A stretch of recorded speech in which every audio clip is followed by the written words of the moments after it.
Hello, my name is Jocelyn. I am 31 years old, and I have been living the life I have always dreamed of. My husband and I were happily settled in our beautiful dream house, a place we had worked hard to own since our wedding 2 years ago. It was a spacious and stunning home, complete with a big garden and a refreshing pool. We had saved diligently for years to make this dream a reality, and we both had thriving careers to thank for it. Me as a lawyer and him as a doctor. Life was perfect until the day his parents moved in with us. At first, it seemed like a temporary arrangement, a chance for them to get back on their feet after facing some financial setbacks. My husband, being the caring son that he was, couldn't turn them away in their time of need. We agreed to welcome them into our home, hoping it would only be for a short while. But as days turned into weeks and weeks into months, it became evident that this temporary situation wasn't going to end any time soon. His parents seemed to have grown comfortable in our house, making themselves at home quite literally. They started taking control over the house, imposing their own rules and preferences. And one day, they did something horrible to show me that I do not belong in this place. This story is about how I exposed them in front of their son. My in-laws showed up at our house in the middle of the night, telling me that they had lost their home and their savings in a scam and that they had nowhere else to go. My husband offered to let them stay with us until they got back on their feet. Jocelyn, Abel, we need to talk. Something terrible has happened. We've lost our home and all our savings in a scam. We have nowhere else to go, darling. We're left with nothing. Our hearts ache, but we didn't know who else to turn to. Mom, Dad, you don't have to worry. We'll find a way to help you through this. Stay with us until you can get back on your feet. We'll face this together. Kids, we can't thank you enough for your kindness. We promise we'll find a way to repay you for this. We're family and family stands by each other. Don't worry about repayment, Mr. Johnson. Our priority is to help you rebuild your lives. Jocelyn, dear, thank you. We'll do everything we can to get back on our feet as soon as possible. Before my in-laws moved into our house, I had decided to take a short break from work. Little did I know that they would misinterpret my temporary absence as being jobless. Just 4 days after their arrival, my mother-in-law approached me with a well-meaning but misguided concern. I was taken aback by her straightforward question, not expecting such a conversation so soon after their arrival. Nevertheless, I composed myself and responded politely, but my mother-in-law seemed unconvinced with that answer. Why don't you go to work? Do you depend entirely on Abel for financial support? Oh no, it's not that I'm jobless. I took a few days off from work to relax and recharge. I plan on returning soon. Well, dear, it might be a little burdening for Abel if you don't handle your expenses. You should consider being financially independent. I appreciate your concern, Esther, but please rest assured I'm not entirely dependent on Abel for my expenses. I have my income and contribute to our household finances. This break is simply a way for me to take care of myself and recharge. Once I'm back at work, things will go back to normal. All right, dear, I just wanted to make sure everything is all right. You know we care about both of you. Thank you, Esther. I understand your worry, and I truly appreciate your concern for our well-being. But I assure you, everything is fine. I'll be back to work soon, and we'll continue managing our expenses as we always have. After that conversation, things between my in-laws and me took a turn for the worse. Whenever I mustered up the courage to approach Abel for financial assistance, I couldn't help but notice disapproving frowns and annoyed expressions on the faces of my in-laws. It seemed as though they had formed a negative opinion of me. One day, as I was passing by the living room, I overheard a conversation between my father-in-law and mother-in-law. I just don't understand why she refuses to go to work. She's been jobless for weeks now. It's as if she's relying solely on Abel's wealth to fund her shopping spree. I talked to her about the same. She says she handles all the expenses by herself, but I see her asking for money from Abel every time. I always had my doubts about her, dear. She must think we're fools, believing that she can take advantage of Abel's hard-earned money without lifting a finger herself. I think we must talk to Abel or Jocelyn directly. I am not in support of this decision of theirs. My heart sank upon hearing their misguided assumptions about me. They had painted me as a lazy gold digger, someone who squandered Abel's wealth on frivolous shopping instead of contributing to the household. I'd always dreamt of a harmonious family life after marrying Abel. I didn't know that my in-laws had a different idea of how things should be. Every day I found myself at the beck and call of my in-laws, who seemed to relish in bossing me around. They treated me as if I was some kind of gold digger, assuming that I depended solely on their son for everything. Their behavior had created a toxic dynamic within the household, leaving me feeling like a servant rather than a valued family member. It was especially apparent during mealtimes.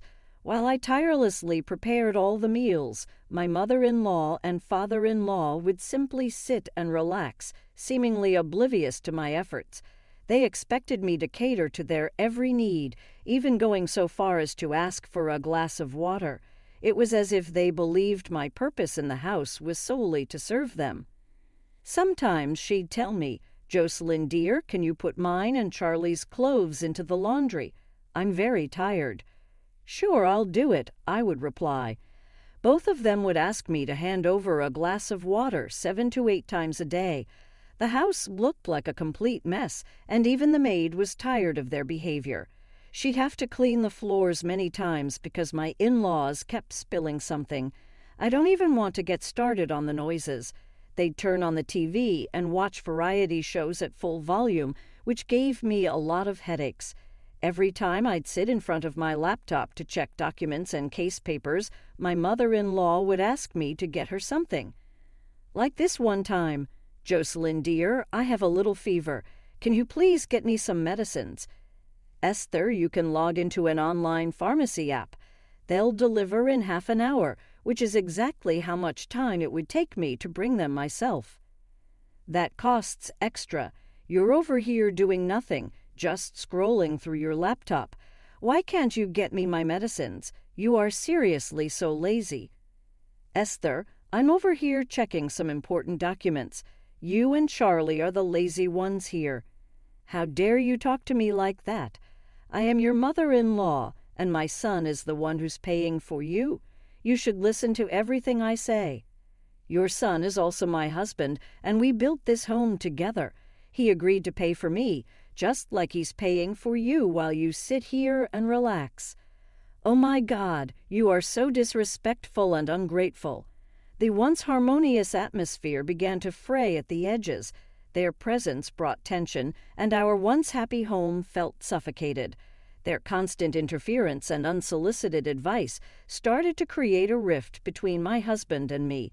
I didn't know whom to talk to, so I turned to my best friend, Diane, thinking that she might give me some valuable advice. A few weeks ago, my in-laws moved into our home temporarily because they had lost their house and savings in a scam.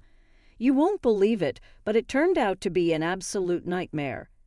What did they exactly do? Well, let me tell you about my in-laws. They are the worst I've ever encountered. They are so rude and ungrateful. It is unbearable.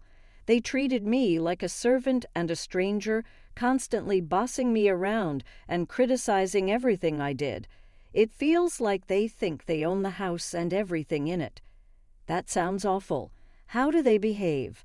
They're demanding and disrespectful, always expecting things to be done their way. They have no regard for our belongings or resources, using them carelessly and wasting everything.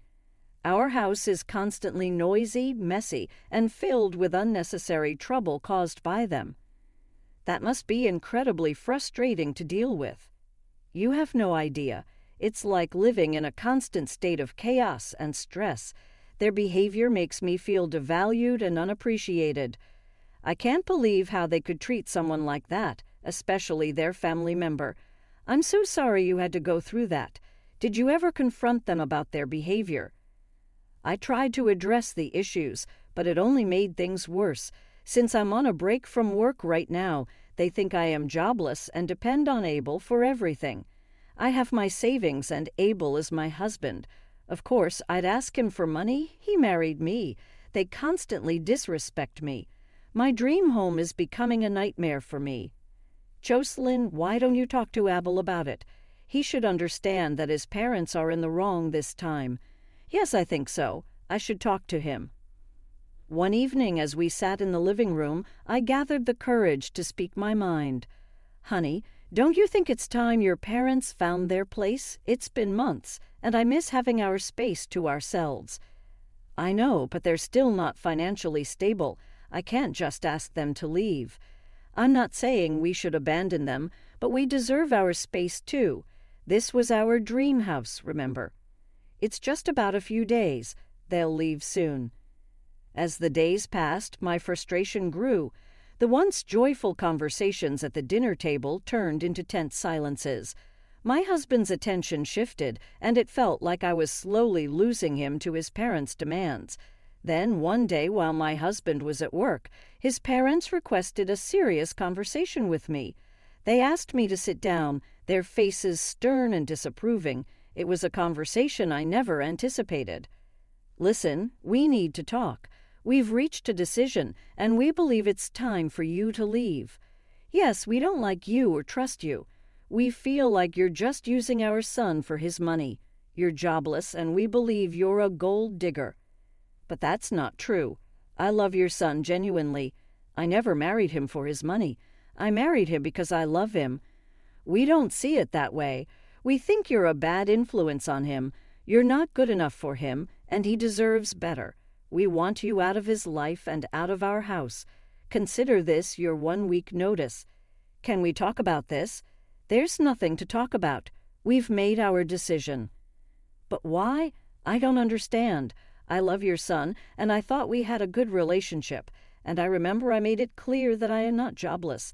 This is a break that I took to focus on my life.